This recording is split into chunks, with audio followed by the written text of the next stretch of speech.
प्रमाणात वाहन उपलब्ध करून दिले पोलीस दलाला, काय नेमकं प्रतिक्रिया देऊ इच्छिता? हे बघा, जिल्ह्याची पालकमंत्री म्हणून माझी जबाबदारी आहे आणि मला आनंद होतो की पहिल्यांदा एवढ्या मोठ्या संख्येने पोलीस प्रशासनाला चारचाकी वाहनं आपण देऊ शकलेलो आहेत. कारण की पोलीस प्रशासन हे प्रत्येकाची म्हणजे प्रत्येक कुटुंबाचं, प्रत्येक व्यक्तीची सुरक्षा ठेवणं हे त्यांची जबाबदारी. आणि जर त्यांच्याकडे चांगली वाहनच नसतील तर कशी आपण अपेक्षा करू शकू.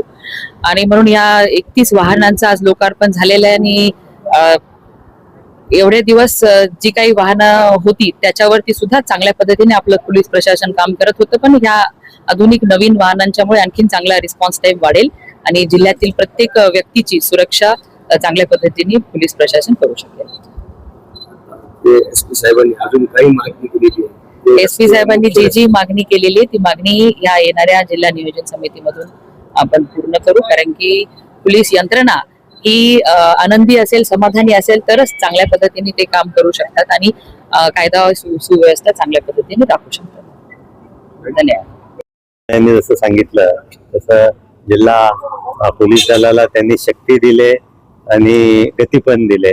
दोन गोष्टी त्यांनी सांगितल्या की याच्यातून आमचा डीपीडीसी मधून आम्ही वित्त दिलं, त्यामुळे यांना शक्ती आणि गती प्राप्त झाली. माझी मागणी आता त्यांच्याकडे अशी त्यांनी मागणी केली त्याप्रमाणे त्यांनी आता त्यांचे सामान्य जनतेच्या संरक्षणाची मती डोक्यामध्ये ठेवावी आणि तीच नीती राबवावी, जेणेकरून जिल्ह्यामध्ये सदरक्षण आहे, खलनिग्रहण आहे, हे जे त्यांचं ब्रीद आहे ते अंतिमता तडीसी लागेल. आमचं सदरक्षणगड हा किल्ला आणि 31 वाहनांचं लोकार्पणाचा कार्यक्रम माननीय पालकमंत्री मेघनाताई साकोरे बोर्डीकर यांच्या हस्ते पार पडलेला आहे. आम्हाला या निमित्ताने किल्ला जो झाला तो प्रेरणा, चैतन्य आमच्या पोलीस जवानांना परेड मैदानावर मिळावं आणि नेहमी कार्यरत राहण्यासाठी त्यांना ऊर्जा मिळावी यासाठी हा किल्ला आहे, शौर्याचं प्रतीक आहे.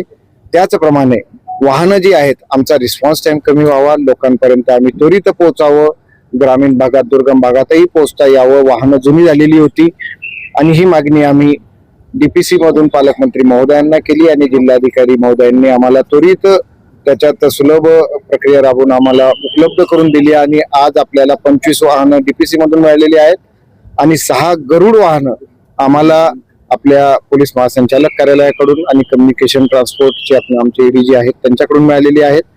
ही 6 वाहनं जी आहेत ती सर्व्हेलन्स वाहनं आहेत. त्याच्यातून लाईव्ह स्ट्रीमिंग होतं, तसेच त्याच्यावरती उभं राहून देखील बंदोबस्त करता येतो. त्याच्यात इन्व्हर्टर आहे, कुठेही आपत्तीच्या भागातही त्याला किंवा सभा असेल, कुठे काही मोर्चा असेल त्या ठिकाणी त्याला वापरता येतं. आणि इतर सर्व जी वाहनं आहेत ती जीप कार प्रकारातली आहेत, सर्व अत्याधुनिक वाहनं आहेत. तर या वाहनांचा उपयोग निश्चितच आमचा अजून रिस्पॉन्स टाइम कमी करण्यात आणि जनतेला लवकरात लवकर सेवा पुरवण्यात होईल. आणि त्याबद्दल मी शासनाचे आणि आदरणीय पालकमंत्री महोदय, जिल्हाधिकारी महोदयांचे आभार व्यक्त करतो. Meghna Didi Bodikar, respected collector sir and SP sir, to making our cop as a special super cop. आता आम्ही बघितलं की जे गाड्या आले ते आपल्या परभणीमध्ये, जेणेकरून त्याच्याने आपली पोलीस प्रशासनाची गती वाढेल आणि लवकरात लवकर जे कोणती घटना घडली तिथे पोलीस सक्षम कमी वेळामध्ये जाईल आणि आमचे हे